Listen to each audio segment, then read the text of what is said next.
and we'll just jump right into it. And as people come in, as everyone knows, there is a video archive for all of you, which I would highly suggest you take advantage of. Lavette and Eddie, do you guys have you logged into the website at all?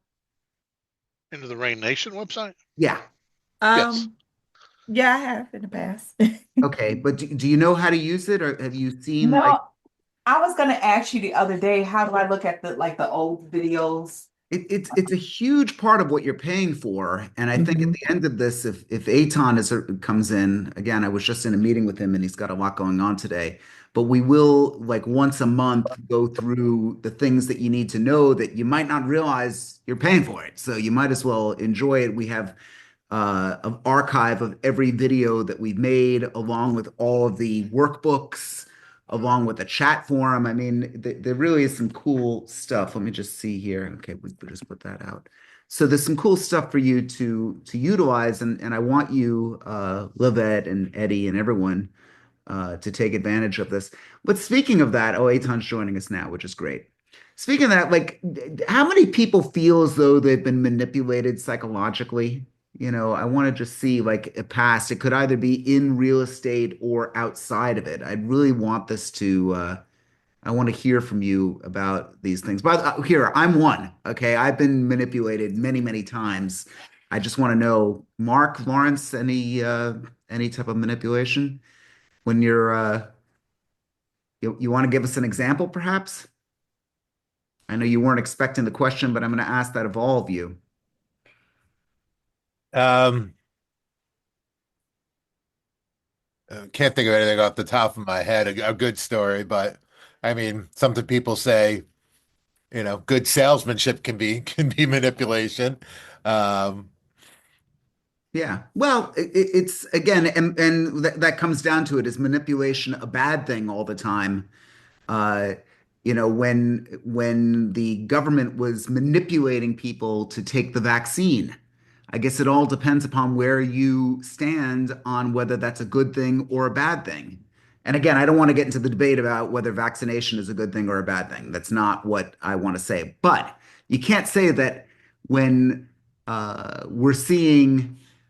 Does everyone remember the color bar that they had, the terror alert when the terror this was after 9/11, so we're going back many years. But like right now it's blue, which is great, but if it goes to red, you're at war. You're like, we're all gonna die, it's gonna be horrible. And for the longest time it was on yellow and orange type of thing. That is a psychological manipulation. It may be a good thing. It may be something that gets everybody to actually respond when they really need to. Maybe there's something that you need to know about. Fire drills. It is a form of manipulation. It's not a bad manipulation, but it does train you on something that people want you to be trained for. Does that make sense? I just want you to all think this through and understand. There are some more nefarious manipulations that are out there now that Dina has come into the meeting. We had a deal with a woman who was doing something that we like to call gaslighting. Is everyone familiar with what gaslighting is? Gaslighting is Absolutely. I'm not gas, familiar with gaslighting, but it seems like it's probably your fault, Edmund. it's probably thank you. Okay, that was he just did that. That's very good, Eddie. I like that. What people are doing, there's one woman in particular who would take something, turn it around, and make it our fault. That there was something that was consistently, and Dina, I'm talking about that broker who was also the mortgage broker in the deal in the bridges. Okay, Yes, okay, absolutely. Yeah, absolutely sorry, I just need to unmute. She was crazy, crazy, but but making us feel like we were crazy. yes, exactly. And that was the thing. So, now that I've kind of laid it out for all of you, you're seeing that it's going on each and every single day. Let's talk about the fundamental part of a manipulation. Us versus them.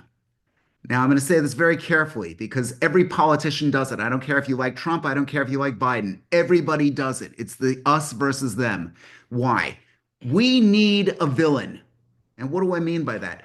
What would Luke Skywalker be if there wasn't an evil villain? He would just be a farmhand that was into fixing robots. Anybody see Star Wars? Okay, that's all he was. He was nothing without the villain. If we don't have a villain, we've got nothing to actually fight against. Here's the thing. In your mind, I want you to build up what that villain is, and the villain might be yourself. There might be something about yourself that is the actual villain. The villain could be the procrastination that you're facing every single day that you're not really doing. The villain doesn't always like that violent villain that you're worried about with a knife. The villain could also be the thing that says, okay, I'm going to sit home tonight and eat ice cream and not do anything because comfort in this case is the villain.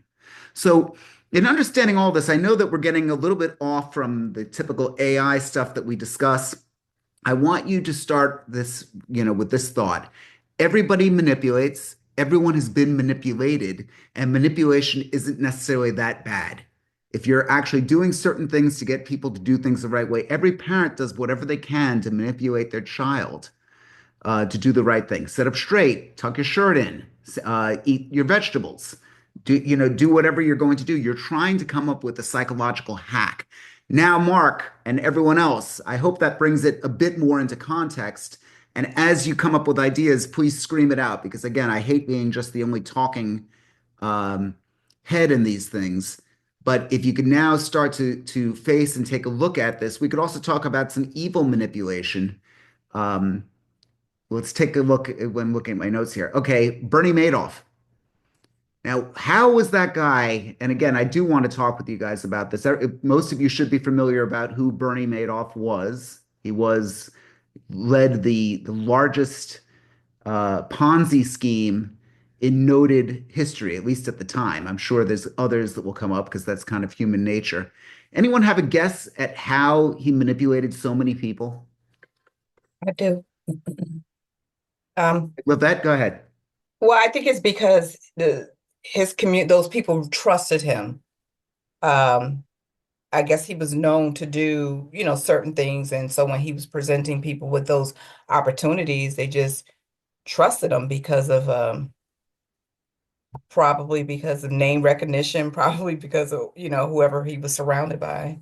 Okay, let me go. You're right, and trust was a big factor. But let's talk about what some of the psychological things. And this is something you could do in your real estate. I promised I was going to get there. It's taking me 11 minutes here.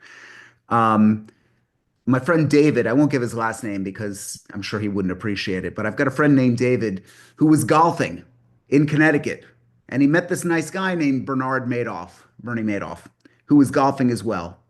And at the end of it, he was convinced this guy had a great fund. And he said, okay, great. I'd love to be able to start investing with you. And what did he say? Anyone want to guess? No. We don't have room. You have to be super special Yeah. if you want to invest with Yeah. us. They said no.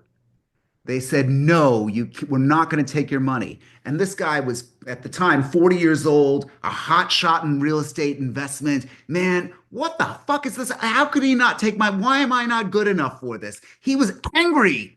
I remember this conversation. He was angry that he couldn't invest the money. Wouldn't you love it if you got people angry that they couldn't use you as the realtor because you're just working over here? I mean, so there really is, I hate to make us robots or make us into something that is so predictable, but we follow a pattern. And one of the things that Bernie Madoff did consistently was that he made people angry that they weren't able. It was the ultimate velvet rope. Studio 54, the great movie that was made about the history of Studio 54. That was the ultimate and golden rope. If you can't get past that rope, man, if you were one of the lucky people to get into it, you were rewarded with that. Start to think about this. I'm hoping that this will catch up and say, what are some things that will get you? Paula, we just had a meeting and we were talking about the giveaways, right? We were talking about, here's the question that I've got for Mark now. Would you rather go to a free event or a $200 event for free? A $200 event for free. Okay, I think this, it's kind of the basic stuff.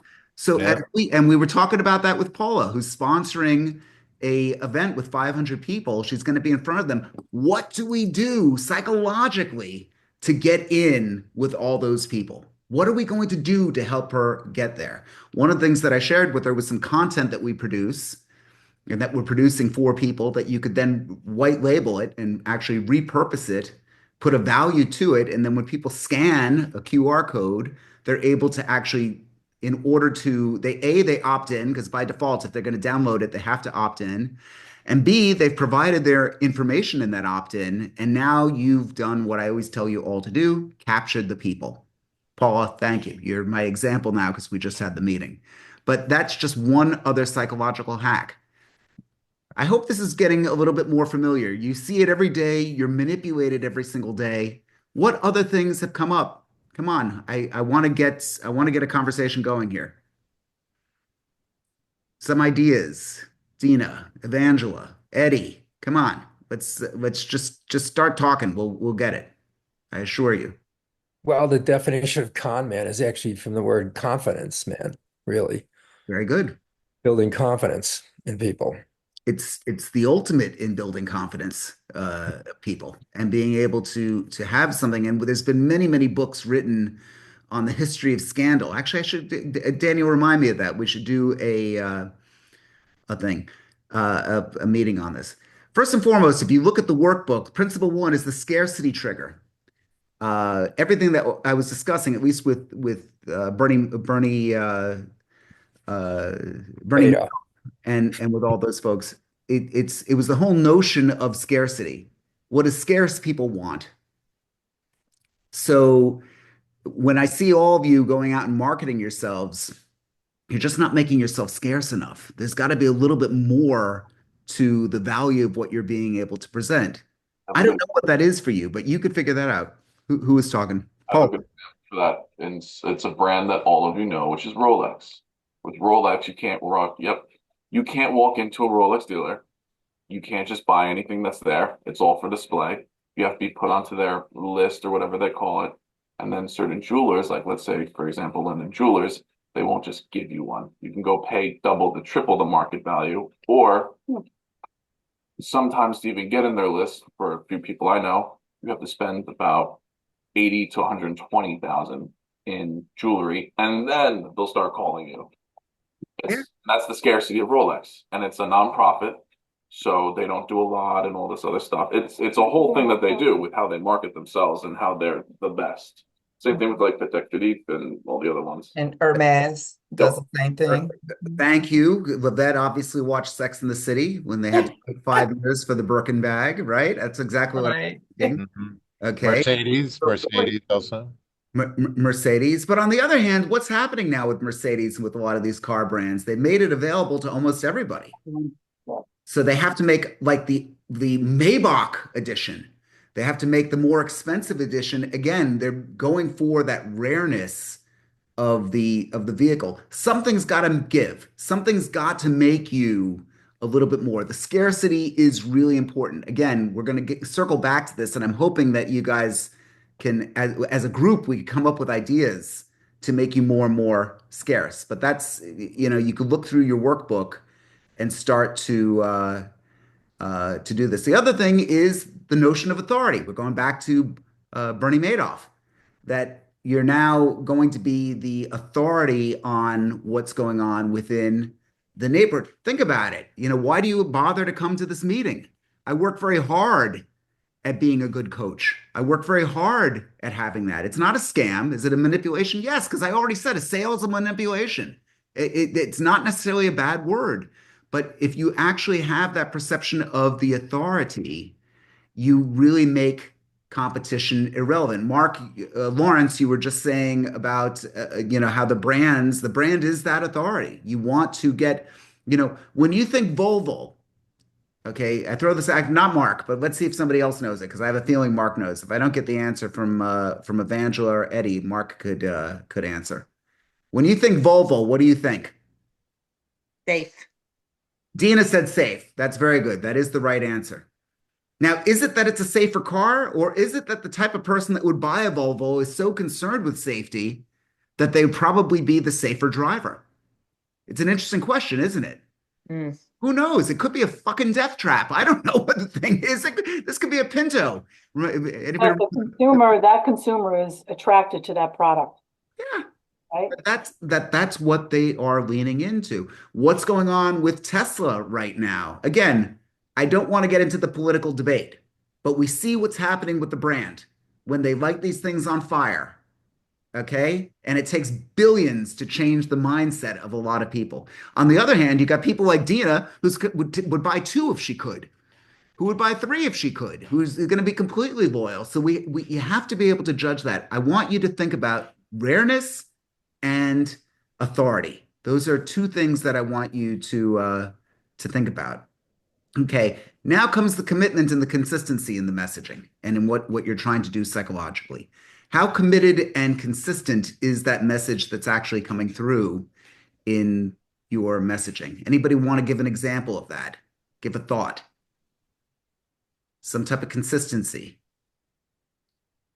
Ferris Bueller. Ferris Bueller. Okay, Paula, good. Thank God. Somebody answered me. So, yeah, I think that what you may be hitting on is branding. Hmm? But for example, somebody in the neighborhood always wears like a certain color jacket in all her ads, because that's how she wants to be known. But committed and consistency, if you try to be all things to all people, it may not work. I don't know. Is that what you're going for? I think that's definitely part of it. I think the brand is a huge part. You want to know part of my brand? Glasses, right? Can you think about a time you've seen me without them? And these in particular. Now, there's another brand, there's another pair that I actually liked a little bit more, not by much, but I picked this one. Why? Because it's extremely distinct. Yeah. Whether I'm in a suit or I'm at the gym, I'm the same Ed. I'm the guy that people immediately recognize it. It's a factor again, and it was a very deliberate choice. I want you to all realize that this was a very deliberate choice in business development. Okay, so moving right along, social proof.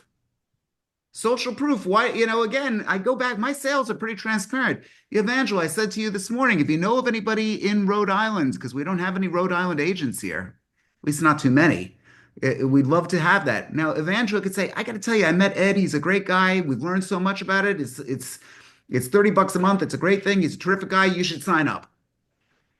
That's sometimes all the help you need. You need that social proof. So, any examples of Mark where you've had social proof in business? Mark's in the title world. So, does social proof come into play when getting from one realtor to another? Yeah, definitely. I mean, one person, if so and so uses this person, then if it could be like the gold standard. If it's good enough for, Edmund Bogen, then, why would it be good enough for any other realtor? Yeah. And Levette says when Ed is dodging paparazzi, he simply takes the glasses off. Yeah, that would be great. But With respect to commitment and consistency, just going back, actually, sorry to go backwards a little bit, was Apple is a good example of that, that they had the product launches always, sometimes September, October. It was always, it was Steve Jobs in the black turtleneck. Now it's Tim Cook. So there's consistency in when they have the product launch, what it looks like as far as on the stage and the graphics, and even the person presenting. There's a consistency with respect to the brand of Apple. listen, and there's a reason I'm doing all this in this order. I want you to begin to think about how you could adopt these ideas for your own business and your own effort. What can you do on a day-to-day basis that makes that you engage these laws that are universal? It doesn't matter really where you are or where you're from. This is something that we put a lot of time into it. There's something called the peak end law. Has anyone heard that terminology? People have heard these different laws, the Pareto's principle, which is the 80-20 law, which we could talk about as well. You might know Murphy's law. Anything bad that's going to happen will at the worst possible moment. People have heard this.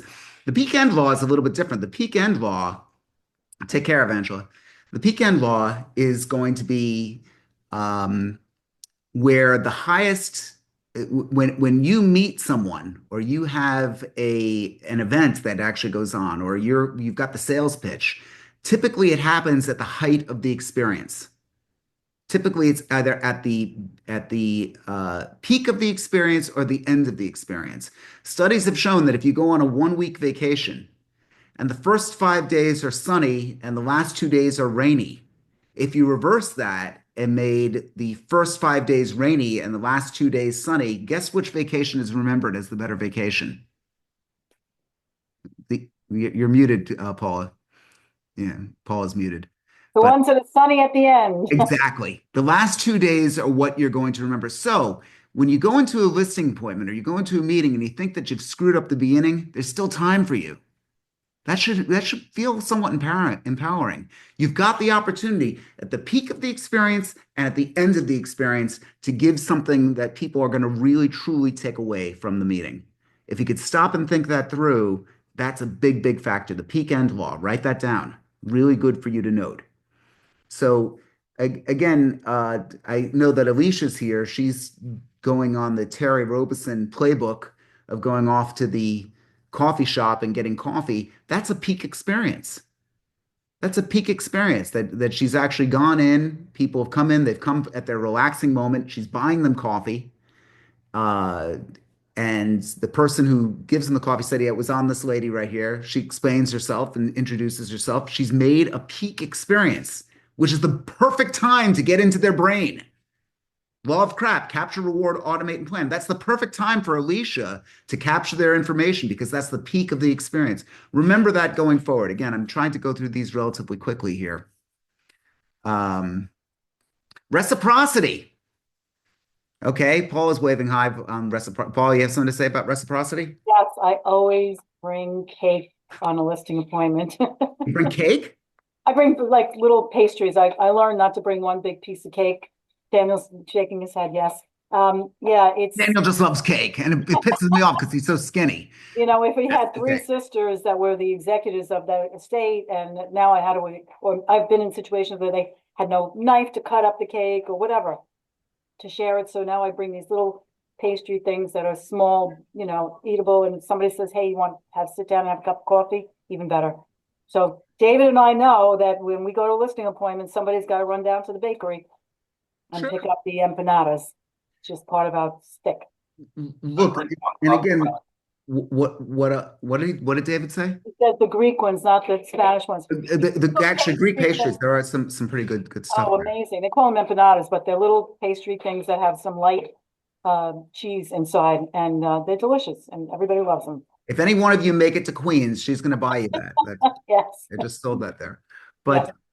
But that's, these are all things that actually work. And if you look at what, how the law of reciprocity actually works, people do want to reciprocate whenever possible. So if you try and put that, giving cake at the beginning, sure, that could work. How about as well as, and again, I say this carefully because a lot of you get upset about it. Two people, Dana and Mandy, are not here. They're on vacation right now, but they found out, Paula, at an event similar to what you're doing, 500 people, local neighborhood kind of block party. They found out from someone that a woman had just lost her husband, and she's always felt that her home was too big and that she's going to need to sell. And I think I told this in a previous meeting. Great, what can we do? Well, once we got her on the phone and we planned the perfect script, I was with them. They stayed on the phone with her for 20 minutes. They got the meeting. I mean, they're very close to getting this deal. I said, great. If you feel sincere about it, why don't you get orchids? Send over some orchids. Send over something. I've had other people send over T-shirts from Giants fans, if they were Giants fans. I mean, they've done certain things like this. In this case, the woman who lost her husband was a deeply religious woman, as is Mandy, and she was praying with her. Once again, you judge it for yourself. I've always said God wants you to be rich. If you feel guilty about it, give the money to your synagogue or your church or whatever religious institution you belong to. If you really feel as though that's such bad manipulation, but no, people who do it and follow that playbook, somebody's going to get the sale. It might as well be you. And I want you to remember that. Write it down. Reciprocity, very, very important stuff. Okay, let's also talk about framing. Framing is a huge psychological effect that you need to think about. My club And everyone knows I'm in a very exclusive club. I'm the poorest guy in the wealthiest neighborhood, which is a great place to be if you're a realtor. I'm telling you, it's a great thing to have. My club just gave us the bad news. They're building a new restaurant here. It's called Lakeside. They tore down the old one. And they said they want to clear up any rumors. They're only 15% over budget. Okay. Who's got a calculator? What's 15% of $14 million? Do you see where I'm getting at? They're $2 million over budget, but they framed it as 15%. Now, to you, again, I'm kind of torn on this. What sounds more, $2 million or 15%? I think $2 million sounds more. 15% at this point is like a tip, a bad tip. A bad tip. Look at this. You're not even 15%. That's a shitty tip. Look at how she just did. Look how manipulating Dina is. Oh my God, I'm scared of her. Look how we were all manipulated. But it's a very, very good point that yes, the 15%. So there was a reason for it. And I took the letter that he sent, putting all these different facts in there, and I asked ChatGPT, how forthright are they being? And they cited that point that 15% is actually 2.2 million or whatever the whole dollar amount was, and they are trying to downplay these things. I think it's really important that you guys understand that framing is everything. We do it every single day. We do it every single day, and oftentimes we do it badly. So you need to think about reframing a situation, particularly when there's bad news. Another thing, which I don't think I have in the workbook, get all bad news out at once. This has been a problem that Samantha, who she's not here right now, but we've got a client that as soon as we get the deal done, they're like, oh, can you see if you could get them to do this, this, and that as well? It's like, well, no, we can't because we signed the agreement and we now have this here. Get everything out at once. It's really, really important to get that kind of information together as much as you can. Framing is really, really important. If the people have to have some type of perspective. The other thing is when somebody looks at, I'm selling a very expensive country club, right? People are coming in here. They have to buy into the club for $400,000. It's a lot of money. I didn't pay that. No fucking way. I never would have. I never would have been able to afford it. But I'm here and they can't get rid of me, which is great. But they have to pay $400,000 to actually join the club. Now, somebody else might say to me, yeah, but your club is expensive. I'm like, yeah, it's expensive. Where else are you looking, sir? If I have the perfect house for this person or ma'am. Like, oh, we're looking over at Addison Reserve, and that's only $325,000. I said, it's not $400,000 then. They said, well, what do you mean? I said, it's $75,000 more than what you're willing to pay. Do you see how that framing effect actually works? It's not going to cost, we don't have to start from zero again, guys. Really, really important stuff that you realize that, especially in a place like where Sandy works. Hi, Sandy, good to see you. Especially where we work, we've got country clubs, we've got different places that you're actually paying into. Don't sell them on, sell them on the exclusivity when you want to let them know, okay, the 400,000, look at the type of people you're going to be with. If that's the kind of person you're with, that's great. If it's somebody that's trying to be budget conscious, well, this other club is $250,000 to join. All these clubs are expensive now. That's great. And it's the difference between living on 3rd Avenue or living on 5th Avenue. Is that 150,000 or 75,000, whatever, worth moving to 5th Avenue versus 3rd Avenue? Guys, I've lived on both. You could have a wonderful life in either. You always can. But that's the sales pitch, is actually giving a framing and a comparison and a perspective. So I think that that's really, really important. Principle 7, anchoring. You need to be able to anchor the mindset of what's going on with a particular property. So if you have a property that has something that somebody mentions, oh, I love the cherry blossom. I'm trying to think about the different areas that you guys are in. Or conversely, I really didn't like this about this other property. You need to try and anchor the negativity into someone else's head and about how your property doesn't have that negative feature. If you could get that anchored in there and really find ways of locking down. Let me see the example that I gave here. So one thing, you could show the most expensive property first, or the order with which you got either, again, the peak end rule. You're going to either start in the end or start in the beginning. It's got to be the peak of the experience. So what we're constantly trying to do is to remind people of the negatives where we want to direct them to think. If I want somebody in St. Andrews, I want to play up and anchor the big difference of what they're actually missing out on. People don't want to live with regrets. And that brings me to principle 8, loss aversion. People don't want to lose out on something. We have that with mortgages all the time. Now Dina closed a deal this morning. Dina, did that close? Dina somewhere? Okay, I think we closed a deal this morning. Sorry, I had to unmute. Yeah, it hasn't closed yet, but it should shortly. Okay. So, one of the things that we have is mortgages, and people will talk about the interest rates. Is now a very good time to buy? What if the interest rates go down? The sales pitch, guys, I can't believe how many realtors miss out on this. Real estate is a magical investment. You're living in it. So if it goes up or down wildly on a day-to-day basis, who cares? Really, who cares? You either own something that's worth more than less. I get it. And B, let's say interest rates fall to zero, which it won't. But let's say for whatever reason it does, there's always refinancing. What other investment do you have that opportunity in? You don't. It's only real estate. And so I think if you stop and think that through, where you could actually now talk about what people are losing out on. We have people that want to rent now instead of buying. They're using loss aversion in the reverse of it. In 2 years, the property prices are probably going to be lower. Hi, Sanford and Svetlana.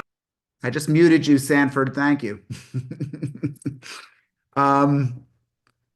So, you need to be able to stop and think that through. These are all important stuff. Please, please, please use the workbook. It's great to be able to get that. Now, all of the rest of this is going to actually talk about implementing a plan, going in with it. I mean, I wanted to give you an overview of some psychological hacks that you could use. Those 8 or 9 are really, really important. You could probably find others. But as you go out and sell yourself and your business, you are no longer a realtor. Mark, you are no longer a title insurance salesperson. You are a marketing company that is selling you a service of one person. In your case, Mark, it is a title guy. And in your case, Kenny, it is a realtor. Same with Sanford, same with all of us. And by the way, if any of you are having issues with any of that, you could always hire me and Eitan to be able to do the job for you. So we are here to be your back end. And I think that that's really, really important. And Eitan's good. Kenny, are you waving hi or bye?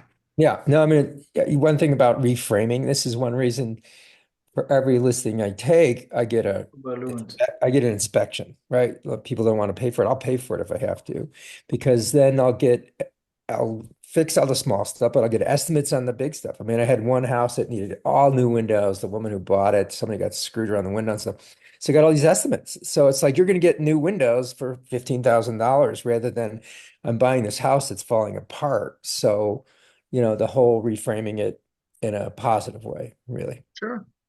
So all those estimates, the big stuff that freaks people out, and you wind up a deal falls out of escrow. You shouldn't if you got estimates and got an inspection. It's true. Dina lives in a gated community here that is run by the largest single-family home developer in South Florida, GL Homes. And boy, when you go into their trailer, it doesn't look like a trailer, but they put up this temporary shelters with all the images and the 3D and all. They make you feel as though you're living in a community that doesn't exist. It's got to be framed a certain way. Masterful. Masterful, masterful, masterful. Really, really big stuff. Daniel, you got Wednesday's meeting handy? Do you know what we're doing? Oh, ethical theft.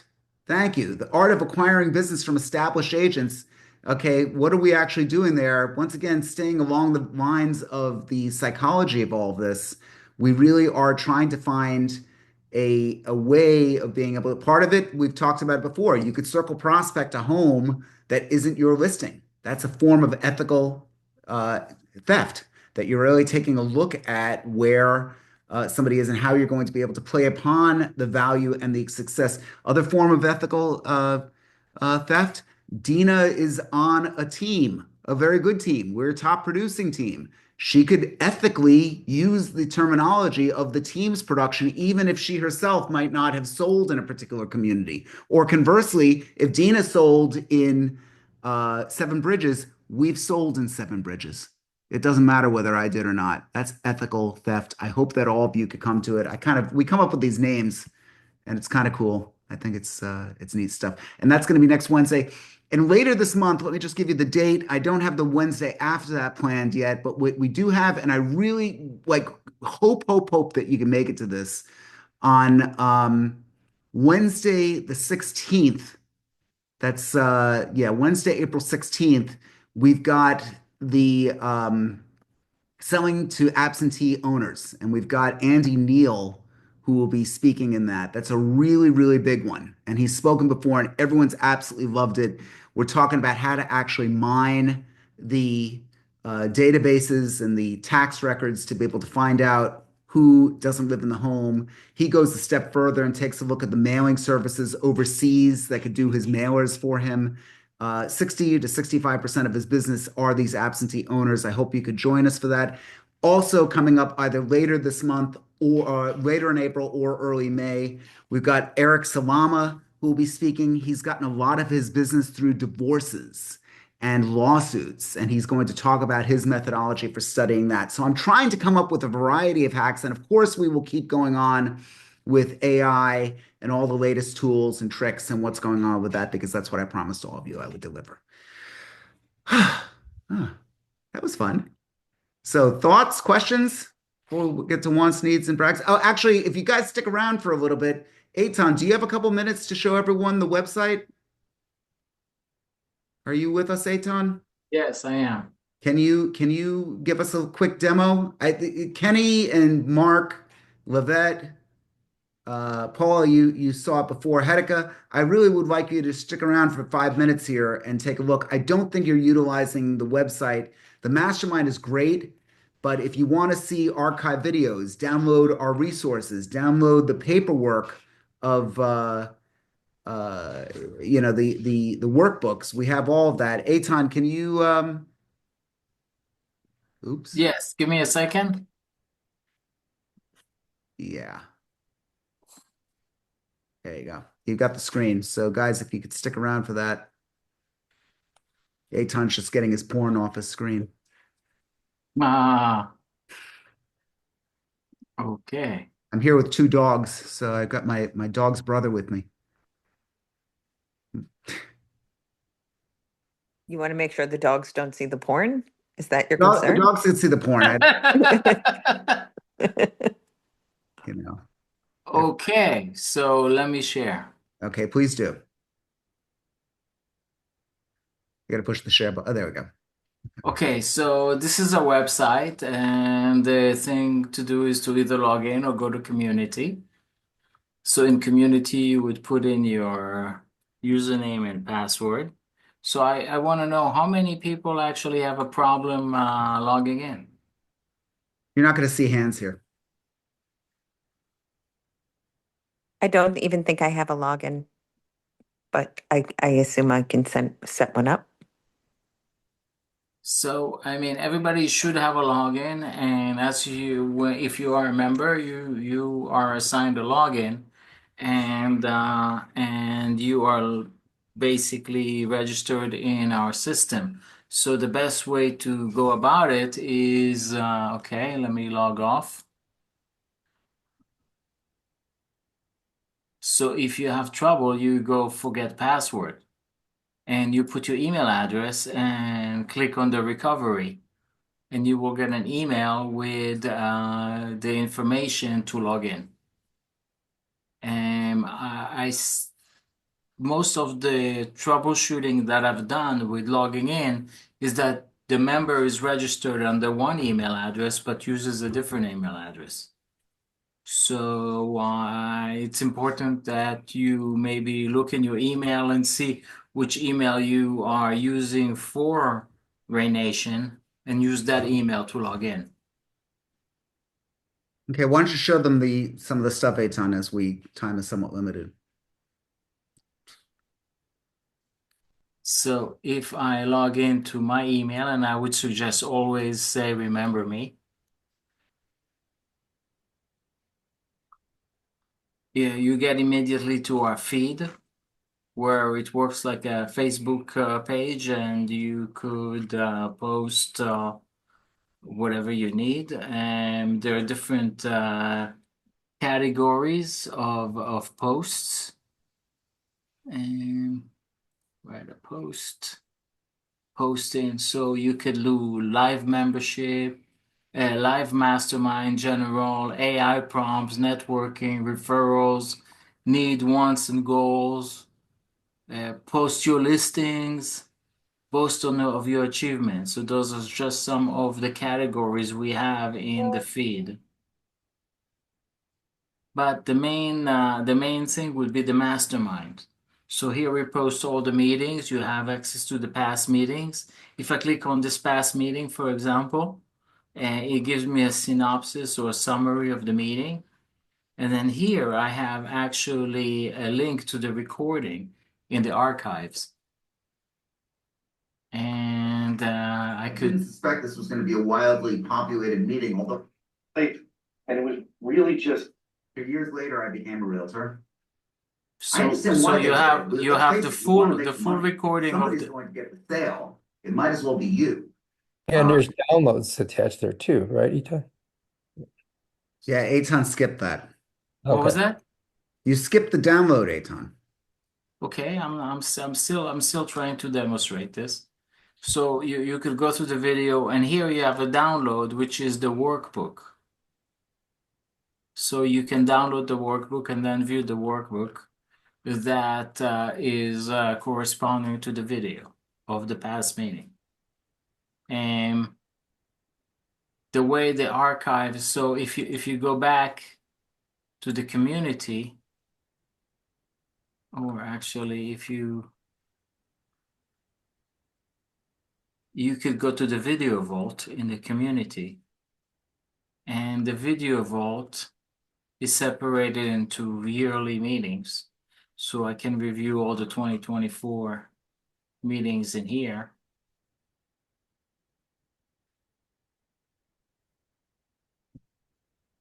But let's focus on the latest, on the 2025. So you're able to get the info. You want to show them the blog as well? You can access our blog. So our blog also has information about the meetings, but also has articles that we post regularly. Here's one of the articles in the blog.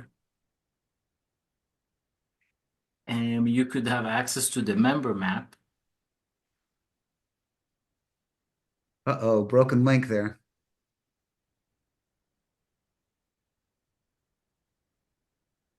I don't know what happened. That was working just fine an hour ago. It was working just fine an hour ago. Yeah. It's always when we're in these things that something fails, but I can't believe that as we're doing a demo, but usually those links are good and they work. Actually, I double check them. yeah. So we'll have to go back and check it out. Again, we literally were giving this demo to a couple of other clients this morning and everything was peachy keen. So we will get that working. Again, I guess the moral of the story is use the site, come up with ideas that you'd like us to cover in the content, and we will add it to that. We've got prompt sheets, we've got workbooks, we've got the member directory, we've got all sorts of stuff for you to utilize. And I think that was great. Eitan, thank you for sharing it. And please use it. I mean, that's the only thing that I could really say. We can't make you use it. We try to make it as simple as possible, but hell, you're paying for it. So you might as well enjoy it. And if you know of anybody that, particularly that's not in your town, that's would be interested in our content, please do keep us in mind as well. That's my little sales pitch for all of you. Okay, wants, needs, and brags very quickly. This is the time in the meeting to talk about what you want, what you need, and what you'd like to brag about. TGIF, I'm really happy. I'm bragging that I've got 2 dogs with me right now. One of my best friends took Bentley, who is Coco's brother from the same litter. They're both 11 and a half years old, and they're having a ball together. And that's my big brag today. So what's, who's got something to brag about? Tough crowd. Okay. Humble crowd. Huh? Humble crowd. Humble Nobody crowd. wants to Yeah. brag. Okay. Um, okay, guys, look, it's great to see everybody as always. I sincerely hope that you could make it on Wednesday to the meeting. We've got some great stuff that we're always really trying to jump onto here. Ethical theft, such an oxymoron. The art of acquiring business from established agents. That's going to be next Wednesday. I sincerely hope that you could make it. And we've got just a whole set of stuff that's coming up. If you've got topics or ideas or anything you want us to research for you, new AIs, God help me if I don't get all the AIs that are coming out there, but we're doing everything we can to keep up with what this quickly evolving technology. And I could, again, you seem to like it, so we keep putting out more AI tech things. ChatGPT's just gone nuts. I mean, some of the stuff that they're doing now is just incredible, as is with Claude and all these other tools. So I hope to have you again. You have any questions, do give me a buzz. And Terry's not here, so we can't sing you out today, but thank you for coming. I hope you have a good weekend. Thank you again. Thanks. And I'll make the balloons and I'll make the little hearts because I love all of you. Rain Nation. Okay, we got Kenny with his thumbs up. Okay, guys, good to see everyone. Take care. Thank you. Thanks, Edmund. Thank you. Bye.